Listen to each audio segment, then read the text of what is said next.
சென்னை ஆழ்வார்பேட்டை உள்ள ஜி.கே. வாசன் இல்லத்தில் பாஜக மாநில தலைவர் அண்ணாமலை சந்திப்பு நிகழ்த்தி வருவதை நாம் அண்மை செய்தியாக பார்த்துக் கொண்டிருக்கின்றோம். மேலும் கூடுதல் விவரணம் செய்த நந்தினி வழங்க கேட்கலாம். நந்தினி, இந்த தொகுதி பங்கீடு பேச்சுவார்த்தையானது அனைத்து கட்சிகளுக்குள்ளுமாக விறுவிறுப்பாக நடைபெற்று வரும் நிலையில் தற்பொழுது தமிழ் மாநில காங்கிரஸ் தலைவர் ஜி.கே. வாசனை அண்ணாமலை சந்தித்து வருகிறார். இந்த சந்திப்பு குறித்தான கூடுதல் விவரங்கள். வணக்கம் ராம்குமார். நாடாளுமன்ற தேர்தல் விரைவில் நடைபெற உள்ள நிலையில் தமிழ் மாநில காங்கிரஸ் கட்சி பாஜகவுடன் கூட்டணி அமைத்து தேர்தலை சந்திக்கும் என்ற அதிகாரப்பூர்வ அறிவிப்பு வெளியிடப்பட்டிருக்கிறது.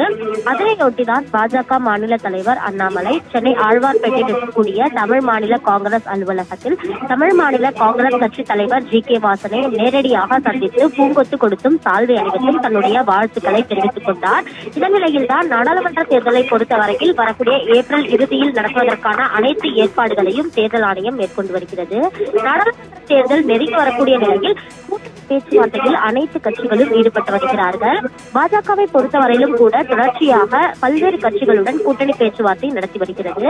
இந்த நிலையில்தான் பாஜக மேலிட பொறுப்பாளர் அரவிந்த் மேனன் நேற்று மாலை பாஜக தமிழ் மாநில காங்கிரஸ் கட்சி தலைவர் ஜி.கே. வாசனை ஆழ்வார்பேட்டையில் சந்தித்து தமிழக அரசியல் நிலவரம் தொடர்பாகவும் அதே போன்று நாடாளுமன்ற தேர்தல் குறித்தும் சுமார் 30 நிமிடங்கள் வரை பேசியிருக்கிறார். அது மட்டுமல்லாமல் பாஜகவினுடைய மூத்த நிர்வாகிகளும் தொலைபேசியில் தொடர்பு கொண்டு பேசியிருப்பதாக தெரிவிக்கப்பட்டிருக்கிறது.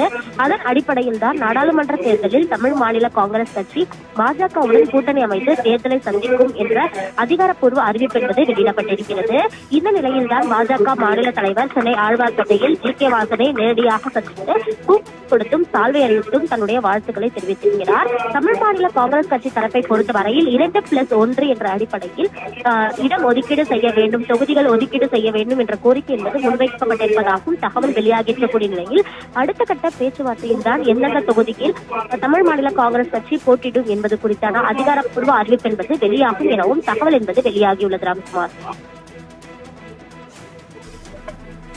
நந்தினி, தகவலுக்கு நன்றி.